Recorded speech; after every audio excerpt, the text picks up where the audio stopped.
Forte abraço, rapaziada. Vamos comer chocolate? Vamos comer queijo hoje? Cara, que baile suíço que a gente enxerga no placar, né? Foi bem assim? Não foi. Porque é difícil me explicarem um motivo de que simplesmente do nada a Suíça, que fazia uma partida péssima até os 70 minutos de jogo, na reta final, faltando 20, fez só 4 gols e ainda tomou um. Tá ligado? O que aconteceu, gente? Foi um truque de mágica? Não é possível? Vamos fazer uma análise tática do que faltou pra Suíça nesse começo de jogo. E o que foi que desencadeou nessa vitória em tantos gols? Tipo, uma partida absurda. Vamos lá. Cara, o primeiro bloco não tem como. É o Manzambi. Eu acho que é assim o nome do moleque que entrou exatamente aos 70 minutos. E, gente, ele mudou o jogo. Ele pegou o jogo e virou de ponta cabeça. Essa Suíça, que eu trouxe na análise do Qatar, tinha feito uma partida tão vergonhosa, rapaziada. Tão vergonhosa. E, tipo, eu esperava tanto daquela Suíça. E aí eu peguei e eu comentei no jogo da Bósnia contra o Qatar. E eu comentei no vídeo da análise da Suíça quando jogou contra o Qatar, que quando enfrentasse a Bósnia, ia sofrer. E sofreu não foi pouco. Porque enfrentou mais uma seleção que joga de bloco baixo e que era muito mais preparada do que o Qatar para fazer essa Suíça sofrer e não gerar perigo, né? Então era um time que tinha capacidade de saber apanhar. E se eles pegaram um time que sabia apanhar e não performaram, não era duvidante que a Bósnia só se fechasse e empatasse o jogo em 0-0. Foi o que aconteceu até os 70 minutos. E aí, ainda naquele vídeo, eu falei sobre a versatilidade que tem essa seleção suíça. Então ela é uma seleção que, se quiser se fechar, joga numa linha de 5. Se quiser povoar o meio campo e optar por ter um jogo físico, sabe, para ganhar volume de jogo e liberar alas, né, para você ter mais volantes, ditando o ritmo do jogo e subir com mais pessoas no ataque, eles jogam com uma linha de 3 zagueiros e 5 meias. E se eles quiserem colocar um 4-2-1-3, eles também conseguem, né, com 2 volantes, liberando pontas e um armador, porque é uma capacidade absurda da seleção da Suíça, né, que não tem as melhores peças, mas tem um conjunto de características muito interessante. Então por isso a gente espera muito. Só que o que se viu foi exatamente uma falta de criatividade, uma falta do coelho na cartola.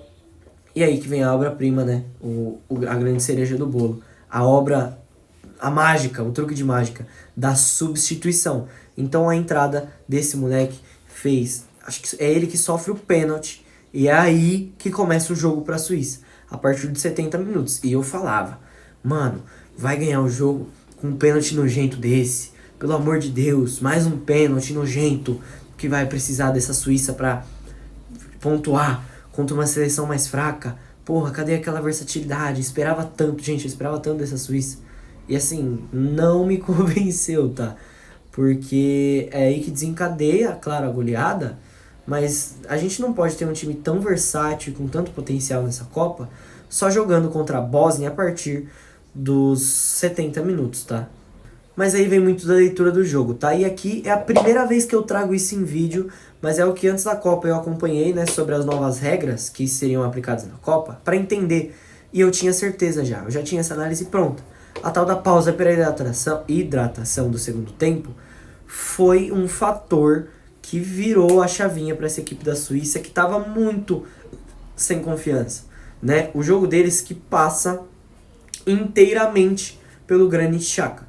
Seja em todos aqueles esquemas que eu acabei de citar para vocês, o Xhaka é a cabeça, é a mente pensante, é o protagonista dessa seleção suíça. E ele não fazia uma boa partida, por mais que buscasse o jogo o tempo inteiro. E quando buscava e acertava, jogava sozinho e batia na massa de uma seleção que é retranqueira e é muito física. Para quem não sabe, a Bósnia é a seleção com maior média de altura da Copa do Mundo. E isso corresponde em fisicalidade, em tamanho, em força. E acaba que a Suíça sofria nesse quesito. Só que aí vem as mudanças táticas e a leitura de jogo do treinador de usar essa versatilidade a seu favor na pausa para hidratação. E a gente vê um Xhaka completamente diferente, muito mais confiante, e que ganha o pênalti para a Suíça, e a Suíça abre o placar. E aí que vem a expulsão da Bósnia em mais uma jogada de ataque. Era o último homem, tinha que matar, matou, chegou atrasado, né? Mas provavelmente seria mais um gol da Suíça. E se eu não me engano, o carrinho do último homem é exatamente no moleque que entrou, né? Que já me fugiu o nome dele da cabeça. Mas é o moleque que entrou e mudou o jogo. E ali, com expulsão e 1-0 nojento, eu já tava bravo. Aí eu peguei e falei assim, eu falei, puta, mano. Aí acabou o jogo, né? E eu tinha palpitado 0-0. Eu falei, puta, mano, acabou o jogo. Aí a Suíça vai fazer um segundo e vai fechar o caixão, né? E eu ficava bravo exatamente por conta da nojeira que praticava a Suíça. E porque, porra, a Bósnia era tão, sabe, tão zebrinha, tão da hora ver a Bósnia jogar, um time forte, físico, enfim. E aí, por mais bem defensiva que seja a Bósnia e por mais que viesse em boa fase, o jogo físico não foi suficiente. E aí, quando você perde um jogador atrás do placar, é foda, né? Você se expõe muito. E aí também expôs a espinha dorsal. Você quebra a espinha dorsal dessa seleção bósnia.